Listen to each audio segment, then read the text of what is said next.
आप कह रहे हैं कि 1 किलोमीटर, अगर 1 किलोमीटर में आपको भारतीय जनता पार्टी का एक भी काम इसके बराबर दिखाओ तो हमें बता दो आप। नहीं, आप कह रहे हैं कि ये 1 किलोमीटर का विकास हुआ है। बीजेपी कहती है हमने काशी का विकास कर दिया, हमने अयोध्या का विकास कर दिया, हम मथुरा का विकास करेंगे, और वो एक गाना है ना, जो राम को लाए हैं हम उनको लाएंगे।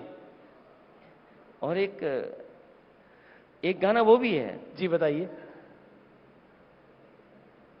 सिया कह गए राम को, क्या वो गाना है बहुत पुराना? रामचंद्र कह गए, कलयुग आएगा। रामचंद्र कह गए सिया से ऐसा कलयुग आएगा। रामचंद्र जी कह गए सिया से ऐसा कलयुग आएगा। मैं अगली लाइनें नहीं सुनाना चाहता हूं। सुना दीजिए, क्योंकि मैं गाना नहीं आता है। अच्छा आप चलिए, अब अगर वो बात आपके गाने की बात सही है तो उस गाने की भी हर बात सही है। अखिलेश जी आप देखिए, बड़े हाजिर जवाब हैं, ये मैं कहना चाहता हूं। बहुत कम नेता होते हैं जो हाजिर जवाब होते हैं, लेकिन अब गाने की बात चली है, आपको तो भगवान कृष्ण सपने में भी आए हुए हैं। 2022 के चुनाव में मैंने आपका इंटरव्यू किया था। अब मैं आपसे जानना चाहता हूं, रिसेंटली कौन से भगवान सपने में आए? प्रभु राम तो नहीं आए?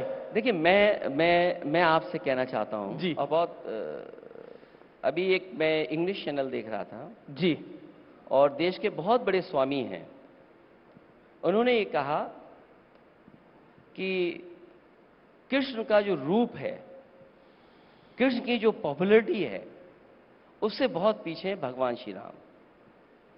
और मैं आपको बता दूं, मैं भगवान श्री राम में भी कृष्ण देखता हूं और भगवान श्री कृष्ण में भी राम देखता हूं। अगर आपको फर्क नजर आता हो तो बता दो आप। तो ये जो आप तर्क देते हैं जी, ये तर्क कहीं स्टैंड नहीं करता है। हम पॉलिटिकल लोग हैं, हमें जनता चुन करके भेजती है। हमारी जिम्मेदारी है कि वो काम करें जिससे लोगों का जीवन बदले। आप संस्कृति को नष्ट करके नई संस्कृति बना रहे हैं। मैं उस बहस में नहीं जाना चाहता हूं।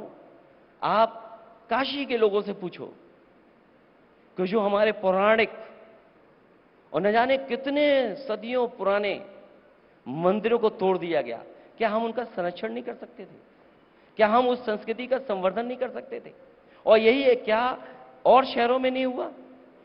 तो हमारी जिम्मेदारी ये बनती है कि जो हमारी पुरानी पीढ़ी ने संस्कृति दी है, उस संस्कृति को हम कैसे आगे लेकर के जाएं।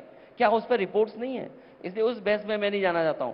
हमारी जिम्मेदारी है लोगों का जीवन बदले। जो बात मैंने पहले कही आपसे कि अगर 1 किलोमीटर में कहीं विकास बीजेपी का दिखाई दे रहा हो तो बता दो आप। और फिर देश में जी, एक्सप्रेसवे बन रहे हैं। मैं देखता हूं कि गारंटी हर चीज की दी जा रही है। मोदी गारंटी दवाई की, गारंटी इलाज की।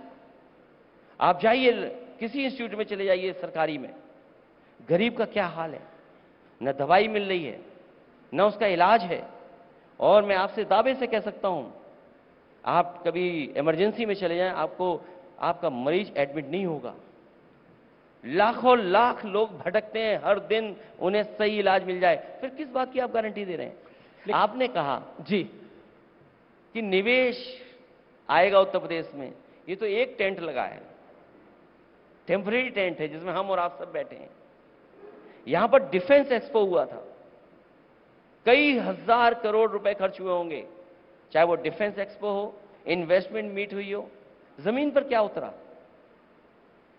जो इन्वेस्टमेंट मीट के बहाने उद्योगपति बुलाए गए थे, वो उद्योगपति गुजरात भी गए, वो उद्योगपति आपके दूसरे प्रदेशों में भी गए।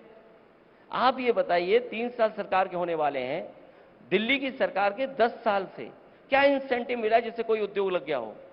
क्या इंसेंटिव दिया जिससे कारखाने लग गए हों?